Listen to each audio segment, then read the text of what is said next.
teel Barcelonast Valenciasse jäi nii mõndagi toredat ette, et siin on üks vahva peatuspaik ja tee peal ka nägi nii mõndagi, aga sõit kulges ilusasti rahulikult. Tegin ka mõned peatused ja põikasin sisse mõnda linna, kus tutvusin siis ka arhitektuuriga. Aga linnad praegu madalhooajal, nad on ikka hästi, sellised väiksemad linnad, et nad on ikka hästi vaiksed. Et tundub, et seal ongi põhiliselt nagu kohalikud ja siis võib-olla natuke siseturisti. Suurte linnadega on jälle teisiti, seal küll ikka turiste oli, aga ei olnud selliseid turistide horde. Et enamus ikkagi mulle tundub, et reisib siis, kui on kõrghooaeg või siis, kui on koolivaheajad. Madalhooajal reisimisel on mitmeid plusse. No kas või see, et tänaval liigeldes ei pea trügima, ümber on õhku ja ruumi, kohati oledki ainuke seal tänaval.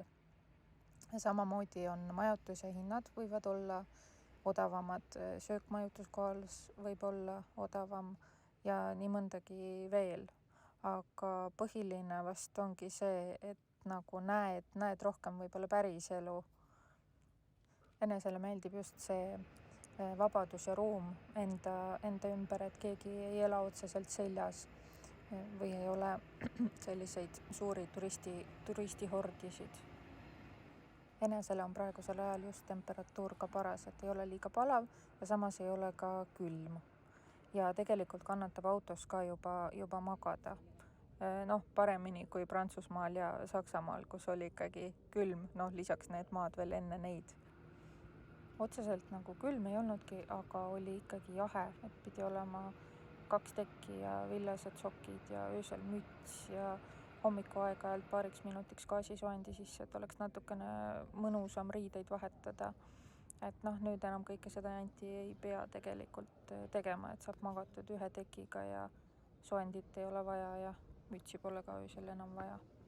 Koeraga reisimiseks on ka madalhooaeg, ma arvan, et parem, kuna on lihtsalt füüsiliselt rohkem ruumi, ei ole nii palju jaluspeniga teistel ja kui nüüd suvega võrrelda, siis suvel võib siin olla ikka väga kuum, et ega loomad seda kuumust ju tegelikult väga hästi ei talu. Kindlasti on madalhooaeg parem aeg ka koeraga reisimiseks, kuna esiteks on temperatuur madalam ja teiseks ei ole koeraga teistel inimestel jalus. Tukker kõnnib minuga enamuse päevast kaasa, aga mingi osa ta siiski on autos ja magab, sest ta on vana koer ja tal on tagumised jalad nõrgad, et siis ega talle seda ülearu palju käimist ei ole tegelikult hea. Enne Valenciasse sisse sõitu umbes 60 kilomeetrit on parkimisplats ja mina jäin sinna ööseks. Magasin seal une ära ja siis hommiku sõitsin linna sisse ja läksin Park 4 Night leitud koha peale parkima. Parkisin parkimismajja, tund oli 2 eurot. See koht on kohe täiesti kesklinnas vaatamisväärsuste vahetus läheduses.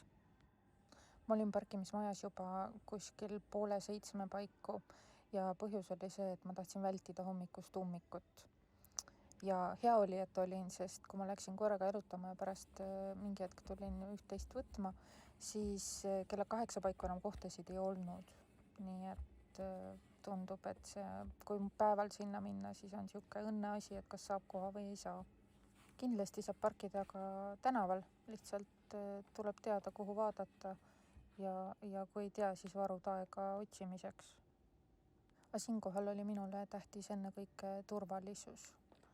Et mu autoga midagi juhtuks ja et asjadega midagi juhtuks, kuigi asjad tegelikult ei olegi niivõrd olulised, kuna kõik, mis on oluline, on minuga iga kord kaasas, kui ma lähen linna uitama. Aga kui autoga midagi juhtub, siis on nagu jama, sest koeraga hakata ennast siit tagasi orgunnima, koer käe otsas ja seljakott, et see ei ole üldse see ei ole ei lihtne ja see ei ole kindlasti kohe ka mitte odav.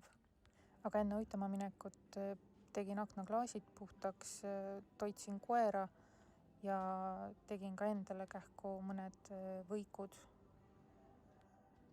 Ma ei sõida paberkaardi järgi, aga ometigi on nii hea, kui terve see rannik on sellisel moel kõigi väikeste kohtadega mul nagu ees. ja ma saan vaadata täpselt, kus ma olen, kuhu lähen ja kus võiks peatuse teha. Et telefonis või mõnes muus ekraanis olles on see tunne kuidagi hoopis teine. Klaasist putka on parkimismaja väljapääs ja siis ma hakkasingi lihtsalt mööda tänavaid jalutama. Astusin sisse ka mõnda kirikusse, panin küünla, et reis läks hästi ja et Ukrainas sõda lõpeks. Ja kõndisin edasi kuni järgmise kiriku või vaatamisväärsuseni. Et tegelikult ma tegin suht-koht väikse ringi. Siia turgu oleks tahtnud minna, aga koeraga ei olnud lubatud. Hoone iseenesest väljast juba oli väga uhke ja seda soovitatakse ka turistidel külastada. Kuna ma juba mitmendat päeva tutvun erinevates kohtades vana arhitektuuriga, siis ma tunnen, et mul hakkab vaikselt nagu küllastumine sellest tekkima, et on vaja mingisugust vaheldust, et ma nagu ei suuda enam seda nii sellise tundega endasse ahmida, nagu ma seda alguses tegin. Aga tore oli ikka. Hea oli, et ma mõnda kirikusse üldse nagu sisse sain, et koeraga lasti, seal ukse peal ei olnud kedagi ja me olime tasakesi.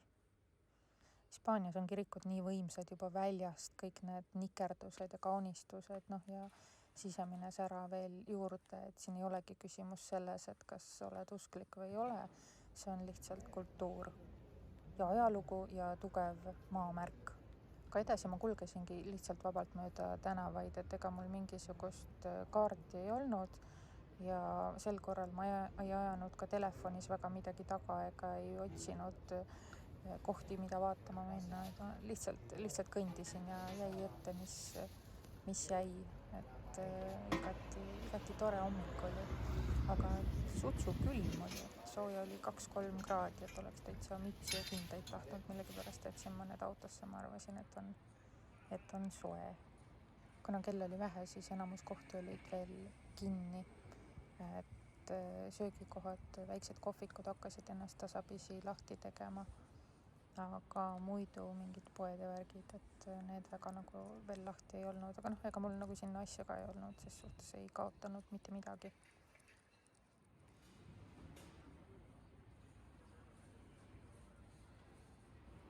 Kes veel ei tea, siis mul on oma köök Valencias, otsige üles. Alati on nii tore mingeid endanimelisi kohtasid või asju kuskil näha, et kunagi, kui ma olin Portugalis, siis ma nägin Merlini nimelist jahti. Oli ka kohe väga kõrvust tõstetud tunne.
Vaatamata kõigele sain ma siit linnast siiski omale suveniirid, et ma korjasin prügikasti kõrvalt üles 2 graafilist lehte.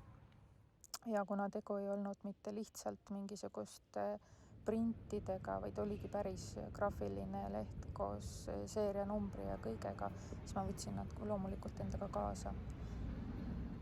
Mul oli sealt parkimismajja 1,5 kilomeetrit minna, nii et ma siis tulin ühe käe otsas koer ja teise käe otsas siis pildid. Need pildid olid päris suured, et andis tassida, et oli siuke natuke ebamugav kombo, aga ma olen igati rahul. Autos panin nad endale siia madratsi alla, sest mujale kuskile väga panna ei ole, nad on ikkagi päris suured. et muidu oleks nagu ette jäänud.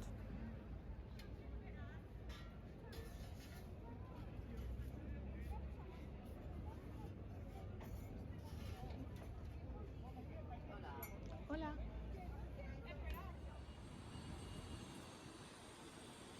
Linnatänavalt väiksest poest ostsin ka esimesed tomatid ja mandariinid, mõlemad kilo oli umbes 1,30.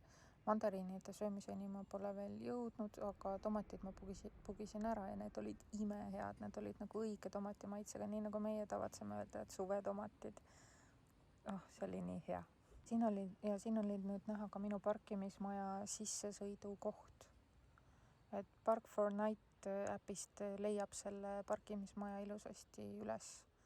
Et seal läheduses midagi väga muud, kus parkida tegelikult ei ole või vähemasti seal äpis ei ole nagu toodud.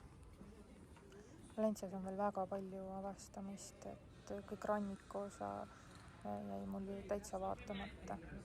Aga midagi peab jääma ka teiseks korraks, et oleks põhjust mõnusasse kohta jälle taaskord tagasi tulla ja ma usun, et ma tulen Hispaaniasse autoga kindlasti kunagi veel kas ühel või teisel moel.